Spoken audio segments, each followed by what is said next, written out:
Fala pessoal, seja bem-vindo a mais um episódio aqui do Mob Talks. Estamos aqui eu, Pedro, Guará e na conexão BH Jaquereí com Marcela Carino e Fernando Tubarão para falar sobre o mercado imobiliário de peito aberto, sem script, colocando na mesa nossas opiniões para que vocês possam aprender com insights e, obviamente, aplicar aí na vida de vocês, nas operações de vocês. Hoje nós vamos falar um pouquinho sobre como identificar uma boa oportunidade imobiliária em 2025.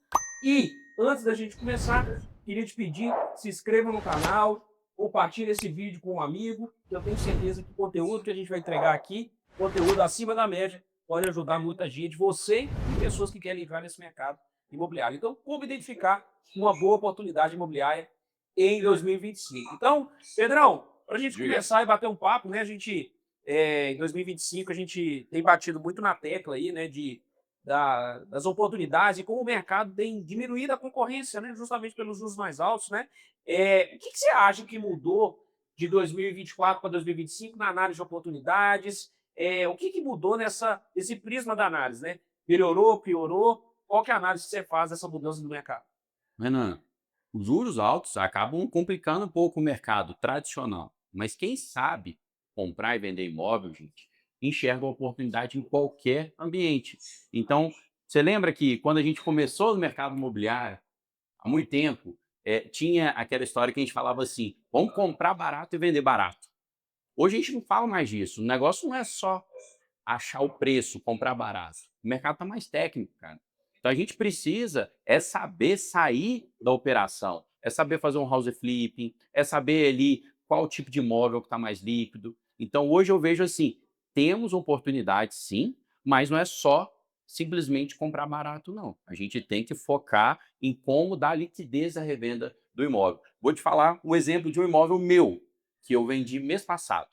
Vendi uma cobertura minha por 1.440.000. Eu dei 10.000 reais só de desconto.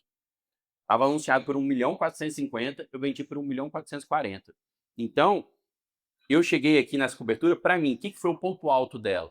Foi a área gourmet, foi o que atraiu o cliente, foi o house flipping dela. Né? Então não é só preço, ele pagaria o preço que fosse, foi um preço 20% a mais que o mercado.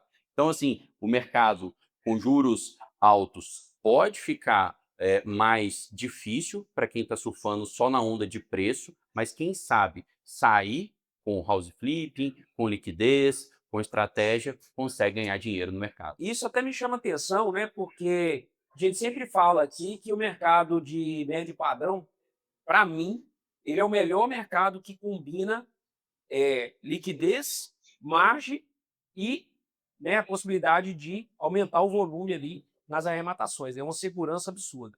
E muito disso, eu acho que vem dessa experiência que o Pedro teve com o imóvel dele. Né? Eu chamo de médio padrão ali, imóveis de 600 mil a 1,5 milhão, né? Que você tem ali o público da classe média, que o sonho da classe média é ter um imóvel próprio. Né? Só que nessa faixa de preço, hoje, imóveis novos, eles realmente estão proibitivos.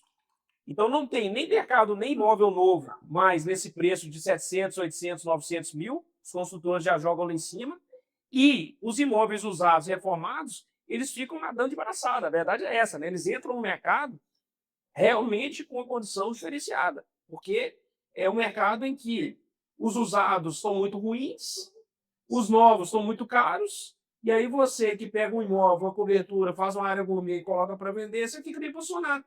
É por isso que você consegue ter volume, ter margem, ter liquidez nesse nicho. Então, estratégia sensacional. Acho que acontece a mesma coisa também dos POPs, né?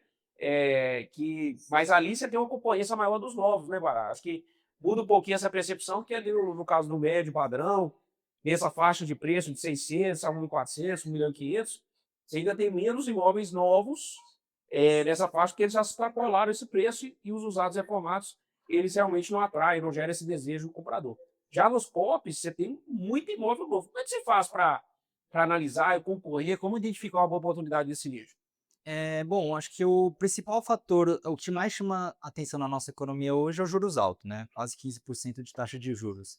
O que que isso acarreta? Acarreta um maior custo da construção civil, né? Esse custo de equipamentos, custo de materiais e tudo mais. Então, automaticamente o imóvel novo começa a ficar mais caro. E isso acaba chamando atenção para o imóvel usado, que é justamente os imóveis de leilão que nós olhamos. E eu tenho percebido ao longo dos últimos, acho que dos últimos 12, talvez 24 meses, ao longo dos últimos 2 anos, esse aumento muito grande da oferta de imóveis populares. Eu lembro da gente falando de 20, 22 mil imóveis há pouco tempo atrás, 1 ano e meio atrás. Hoje em dia, entrei ontem no site da Smart Cash para ver quantas oportunidades tinham. Estava com 35.700 imóveis. Mais uma vez voltou, aumentou novamente a quantidade de imóveis. Então, o que eu tenho visto é uma oferta muito grande de imóveis. Os fatores são vários, mas o que a gente tem visto dentro do imóvel popular é que a oferta não para de subir. E quem souber analisar a liquidez desses imóveis, onde que saber analisar a localização e onde que estão as melhores liquidez de imóveis, com certeza vai estar fazendo grandes negócios. Show de bola. E assim, até passando a bola lá para Jacareí, né? Fernando e Marcela estão lá em Jacareí. Ô, Fernando, você que é um tubarão dos leilões aí, escalou no mercado, hoje forma empreendedores desse mercado de leilões, mercado imobiliário em geral. A gente fala leilão, gente, é só uma forma de aquisição, né? Na verdade, você pode adquirir imóveis de N formas, uma delas é através de leilão, pode adquirir no mercado. Grandes operações aí de house flip são feitas com aquisição fora de leilão. Mas quais indicadores você acredita que são fundamentais e que realmente importam na hora de comprar um imóvel, né? O que é fundamental que alguém que quer comprar um imóvel, investir no mercado imobiliário, precisa se atentar?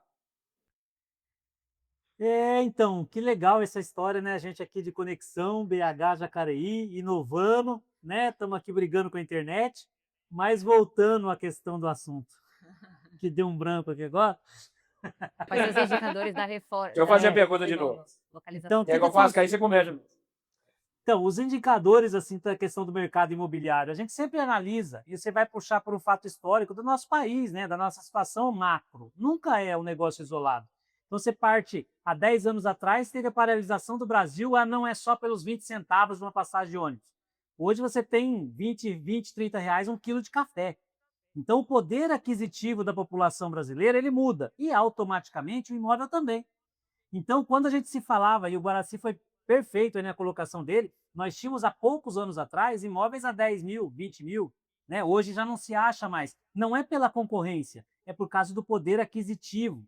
Então, hoje, você não consegue mais trabalhar com valor, com nada, né? Você vai comprar um carro, qualquer carro hoje, porcaria, 100 mil reais. Então, ou seja, o poder aquisitivo do brasileiro mudou. E os imóveis é o único indicador, o único mercado indicador que acompanha, né, que faz exatamente essa rentabilidade. Independente de como é que está a situação de crise, sempre vai ter gente comprando e pelo preço que você fala. Porque quem pauta preço de mercado imobiliário hoje não é o custo de reprodução, o mercado, não. É aquilo que o cara fala, eu vou vender esse imóvel, eu vou comprar o quê com ele? Então, o proprietário que está vendendo o imóvel, ele pauta o preço. Espera aí, eu não vou vender a minha casa por 300 se eu não consigo comprar outra que eu estou querendo, não tenho condição. Então, ele não vai. Né? Então, o preço do mercado imobiliário, o preço do imóvel hoje, ele sempre vai ter essa tendência porque ele vai mexer diretamente com o bolso do consumidor. Então, independente do juro alto, independente da situação econômica, do presidente, da política, naturalmente ele só vai desfazer daquele imóvel para comprar outro ou para saldar dívidas. Então, você sempre vai ter o mercado dos estressados, aquelas pessoas que precisam se desfazer por questão econômica, e aquelas outras que, olha, eu quero migrar, eu quero mudar para um melhor, eu quero mudar de uma casa para um apartamento, do apartamento para uma casa, e aí, naturalmente, ele vai estar pautado pelo poder de compra dele. Com esse dinheiro, o que eu faço? Se eu não puder fazer o meu objetivo, eu não vou vender o imóvel. E aí ele vai sempre puxar o preço para cima. E aí, naturalmente, você tem o índice de anúncios. Quanto o cara está pedindo, se ele vai vender ou não, vai em uma outra situação, mas ele vai pautar o preço. Fica sempre nesse ponto. E é legal você falar isso, né? Porque eu lembro em 2020, quando teve a pandemia, e aí fazendo um paralelo aqui com o mercado de carros, você lembra que faltou aquele chip, né? O negócio dos carros aí, faltou chip, enfim, tabela FIP de carro subiu, né? E aí, por exemplo, eu lembro que eu tinha um carro que ele tinha subido, ele subiu, normalmente a tabela FIP cai. Sim. Ele tinha subido uns 30 mil da tabela FIP. Eu falo assim, poxa, eu ganhei dinheiro. Tudo bem, mas se você vendeu o imóvel, você não compra. Se você vendeu o carro, você não compra outro novo. O carro novo estava 50 mil a mais. Então, no final das contas, você fazendo uma analogia com o que você falou, é como o cara pegar um imóvel dele, né? E o mercado imobiliário ele tem essa ancoragem, né? Então ele não existe pânico no mercado imobiliário. Isso é uma grande vantagem. Eu sempre falo isso, né? Que o pânico, ele, quando você tem um mercado imobiliário em geral, ele protege a gente da gente mesmo. Porque nunca é bom agir em pânico, né? Então, quando você tem, por exemplo, queda de bolsa, pânico, o presidente falou A, o presidente falou B, bolsa caiu, vendo tudo, eu compro. Toda vez que você age na emoção e no pânico, a chance de você fazer uma coisa errada é muito grande, né? E o mercado imobiliário previne isso. Então, independente do que está acontecendo, os proprietários ancoram o preço dos imóveis. Você tem o custo, obviamente, os imóveis novos lá nas alturas, porque o custo está alto para construir, e nisso fica, se quem quiser comprar nesse preço, né? Ah, tem alguma margem de desconto? Alguém que está vendendo, que está precisando de dinheiro?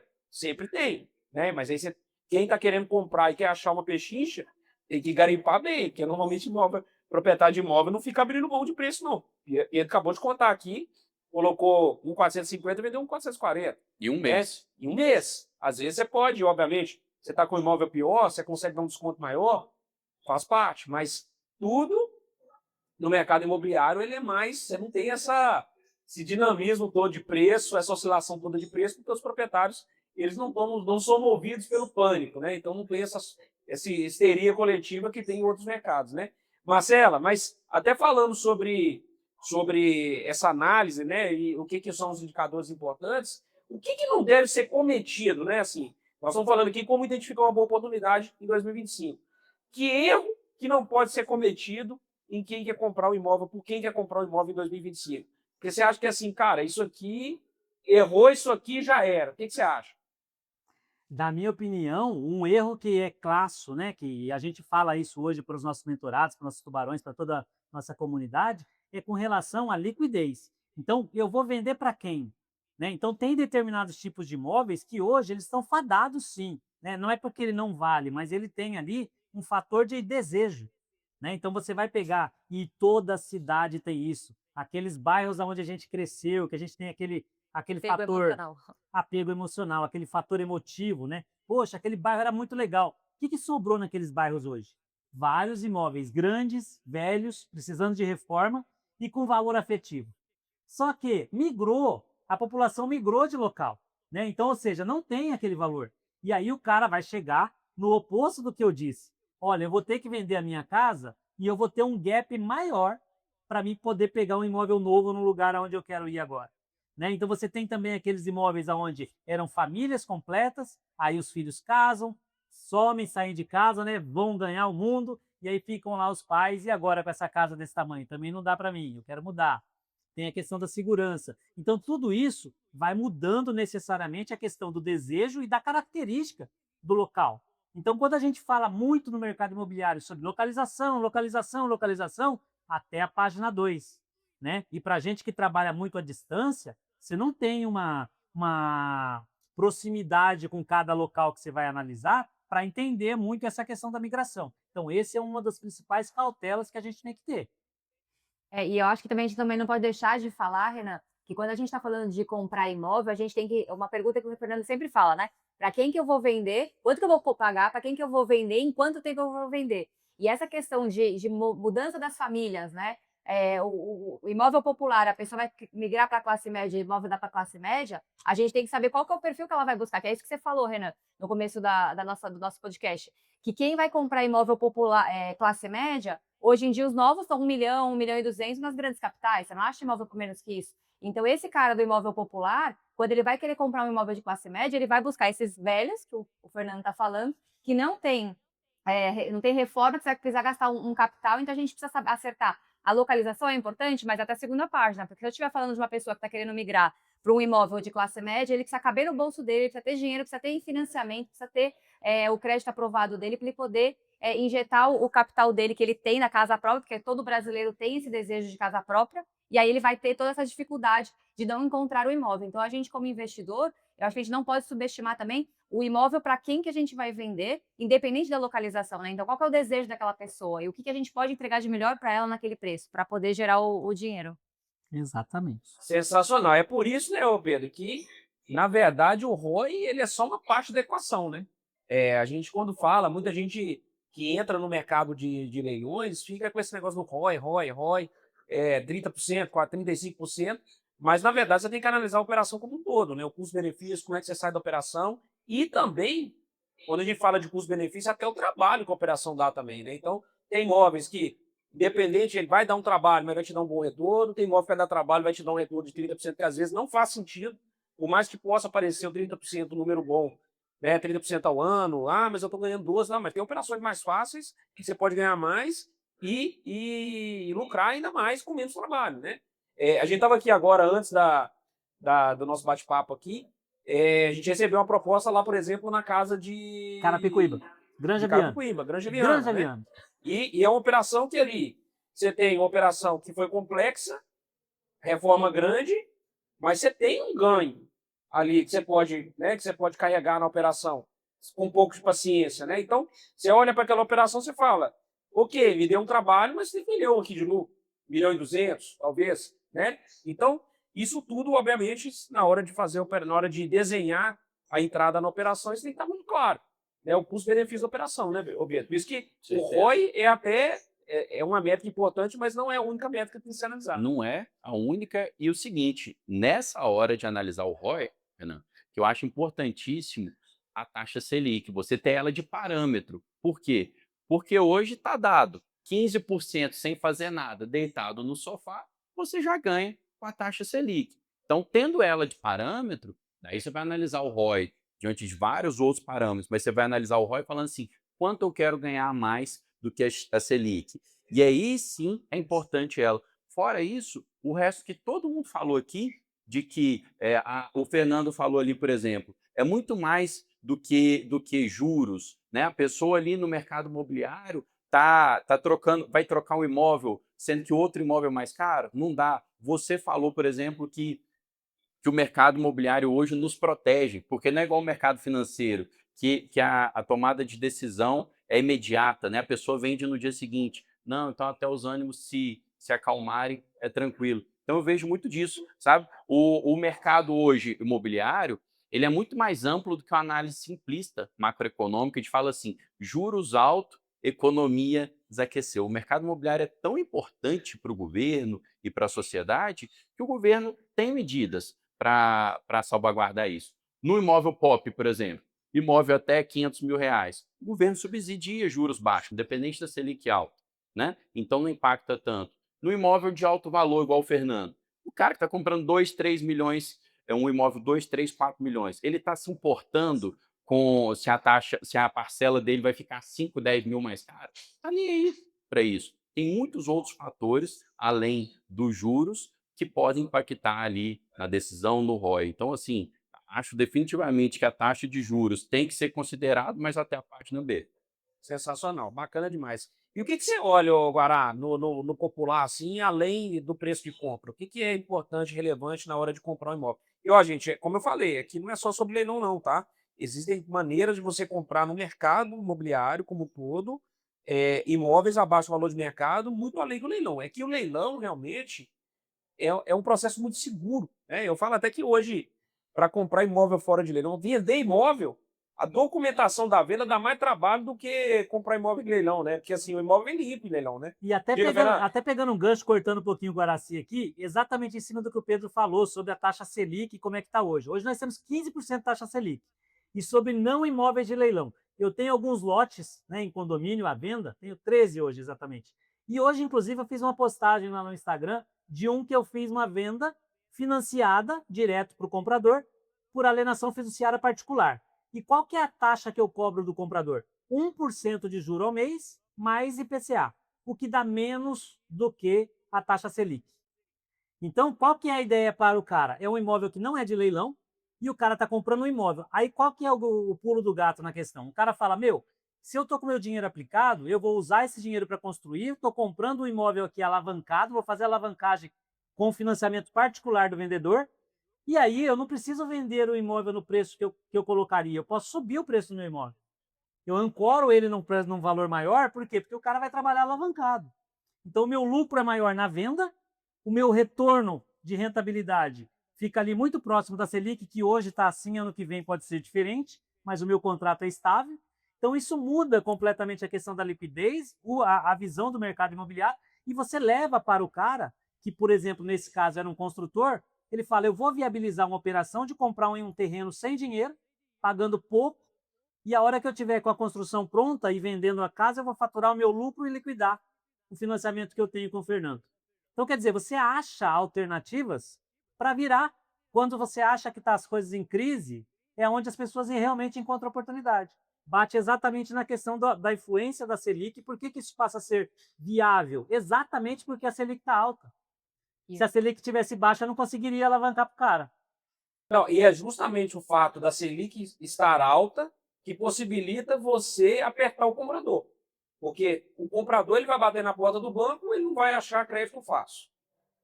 E ele quer comprar o imóvel. Então, você vendedor que é flexível na forma de pagamento, em como fazer a operação, em como desenhar a operação de venda, você faz o que você quer. Você sobe o preço, você joga para cá, você coloca a taxa que você quer de juros. Isso facilita demais a hora de vender, porque ele não vai encontrar nenhum vendedor de imóvel fazendo o que a gente aceita fazer. Né? Mas o que você olharia, o que você olha hoje, Guará, além do preço de compra, o que é relevante para você hoje na hora de tomar a decisão? A gente já falou aqui que o ROI não é a única coisa que se deve olhar. Mas o que você olha hoje dentro do pod, assim, para quem está aí nos escutando, quem está aprendendo e começando no mercado, o pod é uma boa porta de entrada. O que você daria de dica pro pessoal aí? Bom, popular, né, para quem não sabe também, é sempre importante falar que são imóveis que a gente vende dentro do programa Minha Casa Minha Vida. Então hoje, com a entrada da faixa 4, são imóveis que a gente vende por até 500 mil reais. Até recentemente, antes de ter a faixa 4, são imóveis que a gente vendia por até 350 mil reais. Eu analiso 3 fatores, principalmente, são 3 fatores que eu levo em consideração para tomar a decisão de comprar um imóvel popular. ROI, que é o primeiro deles, que obviamente que é o retorno sobre investimento. No popular, como o ganho absoluto ele é baixo, o retorno sobre investimento tem que ser mais alto. Então, ROI é um fator que eu analiso, geralmente pelo menos 50% de retorno sobre investimento. Um retorno absoluto em grana de pelo menos ali 30 mil reais para fazer o sentido entrar nessa operação. E a liquidez, que é o tempo de você recuperar esse dinheiro. Então, que me faz, analisando cada um deles, o que me traz um ROI alto? Desconto. Ou eu compro barato à vista, ou eu compro financiado, que faz o nosso retorno sobre investimento aumentar. Como, né, quando a disponibilidade de juros não está boa, a gente compra à vista, seja sozinho ou seja em parcerias. A questão do volume absoluto, eu gosto de pegar muita casa, por quê? Porque a casa geralmente tem um volume ganho maior do que apartamento. Apartamento você costuma ganhar menos dinheiro no popular, em volume, do que a casa. A casa você consegue extrair mais, 30, 40, 50 mil reais. Apartamento já você não consegue extrair tanto assim. Então, por isso que eu gosto de casas. E o terceiro ponto, que é a liquidez, eu busco muito a localização.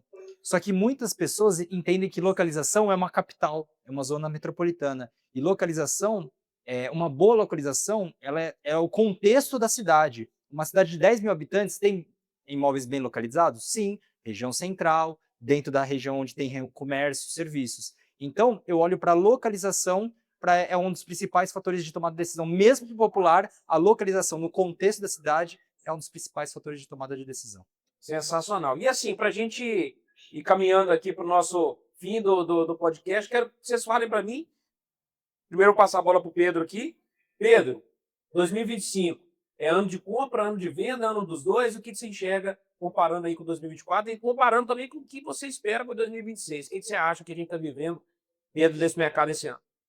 Ana, a gente brinca aqui, né? Você fala essa frase direto de que momentos difíceis separam os meninos dos homens, né? E se o mercado está com juros altos, se tem alguma dificuldade, você tem uma oportunidade. Então é momento, óbvio, tanto de comprar, porque vai ter momentos em que você vai conseguir vender mais fácil e no curto prazo, o mercado imobiliário oscila rapidamente, quanto também vai ter oportunidade de revenda, só saber sair da operação, como todo mundo falou aqui, né? Apresentando o imóvel mais bonito que os correspondentes da região, né? Fazendo ali artimanhas ali igual o Fernando, de financiar o imóvel para o próprio cliente. Então é momento de oportunidade. Óbvio que tem que sair do tradicional, tem que sair do trivial, mas é momento de oportunidade. Sensacional. E o que você acha agora? Momento de compra, momento de venda, momento dos dois. Na verdade, quem está vendendo esse ano comprou ano passado, né? Quem está comprando agora vai vender ano que vem, né? Então você também tem que fazer essa análise, projetando também, de certa forma, futuro. E o que a gente sempre faz é comprar sempre, né? Mas o que você está enxergando no momento atual? Cenários de crise econômica, tarifaço e várias incertezas políticas é o momento de compra para mim. Porque acho que quem espera estabilidade paga caro. E é isso que vai acontecer com quem estiver esperando estabilidade. Então esse é o momento de compra para mim. O ano que vem, que é ano de eleição, provavelmente o programa Minha Casa Minha Vida, até por uma questão eleitoral, vai acho que abrir as portas, vai abrir a torneira. Então quem comprar esse ano projetando vender o ano que vem, principalmente olhando para os populares, acredito que vai ter uma venda muito mais facilitada para 2026. Tá nessa linha também, Fernando? Tá nessa linha de comprar, aproveitar tudo que der de oportunidade, porque ano que vem vai ser ano para surfar a venda? Igualzinho a Marcela estava falando aqui, né, Marcela? Como é que é a frase? Quem não sabe vender, não sabe comprar. Então, sua ideia hoje é alocar tudo que puder, fazer as compras, né? Enfim, a gente sempre está comprando, né? Mas se fosse falar sobre o momento atual, é um momento mais de compra, de venda, como é que você enxerga? Sempre vai ser, eu sempre falo o seguinte, tem a questão do ciclo, né? Então você tem que manter, sempre comprar e sempre vender. Qual que é o objetivo hoje, por exemplo, para mim? É manter o ciclo. Todo mês eu quero comprar e quero vender. E aí, naturalmente, a gente chega em momentos, você passa por desafios. Tem épocas que você não consegue grandes preços para compra, que você tem que se diferenciar para conseguir o seu objetivo, e tem épocas que está mais difícil de vender, que você tem que sair do arroz com feijão, tem que sair do padrão para conseguir fazer vendas. Isso muda o seu jogo, porque aí na hora que você consegue dominar o mercado de venda, você tem muito mais facilidade para saber o que comprar e como comprar. E por quanto comprar. Né? É isso que muda. É exatamente o que a Marcela faz, né, Marcela? Exatamente. O que eu tenho muito em mente, né? 2025 eu acho que é um ano de oportunidades para nós que estamos no mercado imobiliário. E por que eu entendo isso? Todo mundo está olhando para a taxa Selic como a salvadora da pátria. A taxa Selic vai salvar porque eu vou conseguir uma rentabilidade monstro, porque eu nunca consegui esse investimento nenhum. Então, o efeito manada está todo mundo indo para os investimentos de renda fixa porque estão tendo uma remuneração muito alta. Só que, na verdade, o que vai acontecer? Essa taxa Selic vai cair, o governo não vai conseguir sustentar isso daqui, né? A inflação, o impacto de inflação vindo do governo, tarifaço, enfim, várias coisas que vão incidir no mercado, vai começar todo mundo depois voltar para o efeito manada. A gente que está comprando e vendendo todo mês, compra, vende, compra, vende, compra, vende, a gente está injetando um monte de capital em uma coisa sólida, que não depende de FGC, de empresas quebrarem, de estratégias de governo. A gente está indo no mercado paralelo. Então, a gente comprando oportunidades imóveis sempre, sempre vendendo, cara, nunca vai faltar oportunidade no mercado. Então, eu acho que 2025 é um ano que a gente está com muita disponibilidade. O Guará mesmo acabou de falar o volume de imóveis que ele identificou que entrou nesses últimos meses na Caixa Econômica Federal. Olha a oportunidade de comprar imóveis para a gente estar sempre comprando e vendendo. Então, é o ano de comprar imóveis e a gente vai estar nadando de braçada em 26 vendendo, enquanto a galera vai começar a tirar o dinheiro, que não vai ter essa rentabilidade esperada, e a gente já está surfando essa onda, ó.